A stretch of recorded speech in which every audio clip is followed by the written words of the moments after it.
Have you ever heard someone say, I'm as hungry as a hippo? Or, she's as busy as a bee? Or, my personal favorite, he runs like his Wi-Fi is buffering. Well, my friends, you've just stumbled into the wonderful world of similes where everything is compared to something else, whether it makes sense or not. A simile is a figure of speech that compares two completely different things using the words like or as. Think of it as a way for your sentence to put on a sparkly outfit and do a little jazz hands while explaining something. Instead of saying, she's fast, you say, she's as fast as a cheetah on an energy drink. Now you've got a sentence that zips and zooms. Let's check out some hilarious similes in action, shall we? His jokes were as dry as my phone's battery after 12 hours of TikTok. She danced like no one was watching, and it probably would have been better if no one was. He was as confused as a goat on roller skates. Poor goat. But hey, the point is, similes make your language colorful, relatable, and sometimes downright weird. We use similes to paint a picture, add emotion, or make someone laugh. Without them, our sentences are as plain as toast.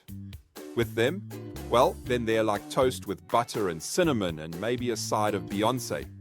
Now hold up, just wait a second. Before someone says, isn't a simile just the same as a metaphor? Right? Let us quickly clear this up. A simile says something is like or as something. A metaphor says something is something.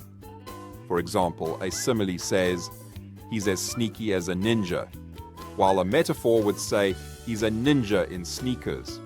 See the difference? One is a comparison, the other is an identity theft of language. It's time for the simile slam. I give you a word, and you shout out the simile. Ready? As cold as... Your answer could be something like, my ex's heart, or a penguin's butt, or the office AC in winter. 10 points for creativity. -5 if your ex is watching. So remember, a simile compares two things using like or as. It makes your language livelier, funnier, and way more interesting than just saying things plainly.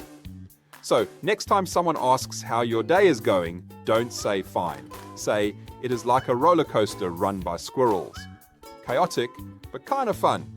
This has been your crash course in similes like a grammar lesson, but with pizzazz. Don't forget to like, subscribe, and hit that bell like it's a mosquito at 3 a.m. See you next time, word wizards.